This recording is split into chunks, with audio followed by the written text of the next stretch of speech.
Nouvelle-Zélande Téléachat, bonjour, vous êtes nombreux à nous l'avoir demandé. Vous allez pouvoir aujourd'hui, grâce à ce beau soleil, visiter le van de l'aventure. Suivez-moi. Donc nous avons choisi un décor passe-partout, bien sûr. Ça ne se voit pas du tout au milieu de la pampa. Donc nous commençons, faut toujours secouer ses pieds sinon il y a plein de sable. Nous commençons par la magnifique cuisine de palace. Vous pourrez, grâce à ce double feu gaz, cuisiner de bons petits plats si vous ne voyagez pas seul. Et si vous voyagez seul, vous pouvez aussi cuisiner de bons petits plats. Donc, nous avons, grâce à une pompe électronique qui fonctionne avec une petite batterie, tous les 5 jours, il faut quand même se brancher, sinon ça ne marche plus. Nous avons, là c'est fermé. Wouhou! Et là c'est fermé aussi. Test numéro 74, de l'eau. En dessous, nous avons à l'origine les rangements pour la vaisselle, mais nous on ne trouve pas ça pratique, donc nous avons fait le garde-manger. Donc comme vous pouvez le remarquer, il est bien fourni. Ici, nous pouvons manger équilibré, voilà.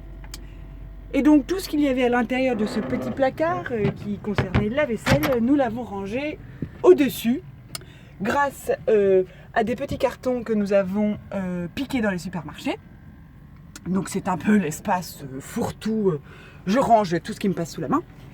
Nous avons également à l'arrière de ce grand palace un living avec une table amovible qui n'est pas du tout bruyante. Ce qui fait que quand vous roulez, que vous êtes un peu dans les virages, vous entendez ça passe. Au bout de quelques jours, vous faites tout à fait à ce genre de situation. Et puis comme nous sommes de grandes flemmardes, eh bien nous avons décidé de ne pas ranger les sacs de couchage dans les petits... comment ils s'appellent d'ailleurs ? Les rangements. Les petits rangements prévus à cet effet, parce que c'est quand même méga chiant de lever le truc tous les jours pour ranger son sac de couchage. Donc vu qu'à l'origine, donc voilà, nous avons fait un petit tas dans le fond, qui au final est une zone que nous n'utilisons pas beaucoup, donc ce n'est pas très grave, parce qu'à l'origine, cette partie supérieure est un 3e lit. Ne me demandez pas comment vous faites pour vivre à 3 dans cet espace, parce que c'est quand même franchement trop petit. Mais nous avons décidé de mettre nos sacs de tour du mondiste dans cette zone. Voilà. Donc ça s'appelle Bordelland, n'est-ce pas ? Il y a à peu près tout. Mais donc à l'origine de cet endroit, il y avait des petits matelas que nous avons décidé d'utiliser parce que nous avons des dos de mamie. Donc nous les utilisons en bas, ce qui nous permet d'avoir des nuits confortables, de dormir à souhait, non pas avec un, non pas avec 2, mais avec 3 duvets.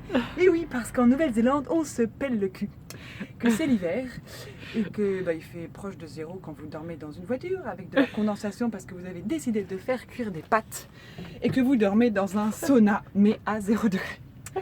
Donc, tout ça pour vous dire que cet merveilleux palace roulant... Attendez, j'ai oublié de vous montrer parce que nous avons une zone à l'avant qui, en dehors d'être l'habitacle pour conduire, c'est un magnifique étendoir à polaire, chaussettes, serviettes, quand vous avez la chance d'aller à la piscine pour vous laver, parce qu'on ne se lave pas tous les jours. Mais quand même, il est... On se lave tous les jours. On se lave tous les jours, c'est vrai. Parce que nous avons fait un achat... acheté chez Warehouse pour la modique somme de 1,50€, 1,50$, ce qui est encore moins, vous avez la possibilité de revivre l'époque des grands-mères.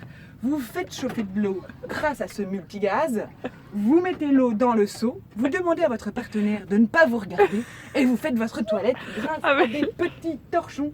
Voilà, acheté spécialement pour l'occasion. Il permet de vous frictionner dans tous les sens et de rester propre dans n'importe quelle circonstance. Tout ceci, vous en avez la chance, moi je vous le dis. Vous avez également, alors ce n'est pas indiqué aujourd'hui, mais grâce à ces vitrages qui se baissent et se remontent, vous pouvez également caler vos petites chaussettes qui pourront ainsi s'aérer pendant vos virées sur les routes néo-zélandaises. Voilà. Sinon, tout ceci... le van passe partout. Ah oui, c'est l'argent, bien sûr, l'argent. Tout ça pour la modique somme de 26,30€ par jour, soit 47$ néo-zélandais, imbattable.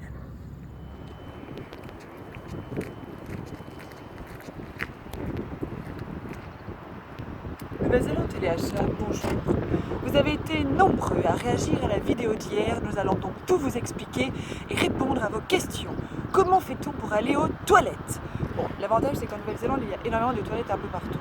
Mais le gros bolide, pour que vous puissiez vous garer un peu partout dans les campings agréés, self-contained, vous êtes obligé d'avoir cette étiquette. Et cette étiquette signifie que vous avez des chiottes à l'intérieur de votre bolide. Vous avez bien entendu des chiottes. Alors, quand je vais vous montrer à quoi ça ressemble, vous ne pourrez plus jamais avoir envie de le faire. Donc, ceci se trouve dans l'un des compartiments prévus à cet effet. Voilà. Ceci est le bolide. C'est la première fois que nous l'utilisons devant vous. Je pense que je vais m'arracher un peu. Voilà, ceci est le petit potin. C'est un. Ah bah je le découvre moi aussi, Voilà, je l'avais jamais vu. Et cette modique chose coûte $50, c'est obligatoire, sinon vous pouvez pas aller dans les campings et vous payez des putains d'amendes qui vous font mal au cul. Sauf que je vous défie d'utiliser cette chose et surtout de le vider. Donc la solution de tout bon camper-vaneur est d'avoir cette chose à l'intérieur de son van mais de jamais l'utiliser et d'aller dans les toilettes. Comme vous pouvez le remarquer au fin fond de la cabane en bois là-bas, ce sont des toilettes très très propres parce qu'ici il y a des PQ et ils sont propres et ils sont nettoyés 2 fois par jour dans toute la Nouvelle-Zélande, c'est incroyable, ça n'existe partout nulle part ailleurs dans le monde. Qu'est-ce que nous devons dire à propos également? La conduite. La conduite, ah oui bah oui, la conduite, hein, nous sommes à la conduite. Nous pourrons plus avoir quelle qualité ces gens. Alors, vous vous hissez dans le bolide. Et après, bah, c'est comme du karting, hein, c'est pas très compliqué. Donc, nous avons ici le joystick, voilà. Et puis, vous appuyez, le P correspond au parking, le R correspond au reverse, qui signifie marche arrière. Quand vous mettez la marche arrière, je vais vous montrer. Ah non, je sais pas les clés. C'est con, j'ai pas les clés, ça marche. Mais je peux vous limiter. Alors, la marche arrière, ça fait tit, tit, tit. Ça veut dire que vous avez un arrêt. Et puis après, vous avez juste à avancer, puis ça avance tout seul, puis vous freinez, puis ça freine tout seul. La seule chose quand même qui n'est pas négligeable, c'est la prise au vent. Parce que la prise au vent d'un bolide pareil comme ça, et ben c'est très... faut faire attention. Sinon, qu'est-ce que nous avions dit? Ah oui, le micro-ondes. Ah oui, le micro-ondes, la belle bague. Nous avons eu des questions à propos du micro-ondes et de l'électricité. Oui, tout à fait. Pour les intérieurs. Alors, ceci est un micro-ondes flambant neuf. Mais en fait, ça fait donc 12 ans qu'il est à l'intérieur de ce bolide et qu'il reste flambant neuf parce que pour l'utiliser, messieurs, dames, il faut être branché au secteur. Mais quand vous êtes un campeur-vanneur, eh bien, vous ne vous branchez pas au secteur parce que ça coûte une fesse, primo, et parce que 2 euros, ça perd un peu de son utilité d'être campeur-vanneur, de dormir un peu partout. Donc, eh bien, on ne peut pas utiliser ce micro-ondes. Et nous ne pouvons pas non plus utiliser le chauffage. Eh oui, parce que malgré que nous soyons en pleine hivernalisation au niveau austral, eh bien le chauffage fonctionne également sur secteur. Donc nous avons chaud un jour sur 10 à peu près. Donc effectivement, d'où l'utilité de porter les pulls que je porte ici. Voilà. Oui. Alors la question était, n'ai-je qu'un seul pull? Oui, en fait. Parce qu'en tant que tour-du-mondiste agréé, eh bien effectivement, vous voyez, j'étais partie avec juste celui-ci. Et puis quand on est arrivé ici, on a cru mourir de froid comme ça. Bim! Alors c'est qu'il faut acheter un pull, alors j'ai acheté celui-ci. Mais du coup, je vous rassure, je change de t-shirt tous les jours. Et puis quand même, la chance d'un tour-du-mondiste, c'est de dormir dans des endroits incroyables. Je vais quand même vous montrer la vue. Et voilà. Tadam! Tadam! Ça, messieurs, dames, c'est imbattable.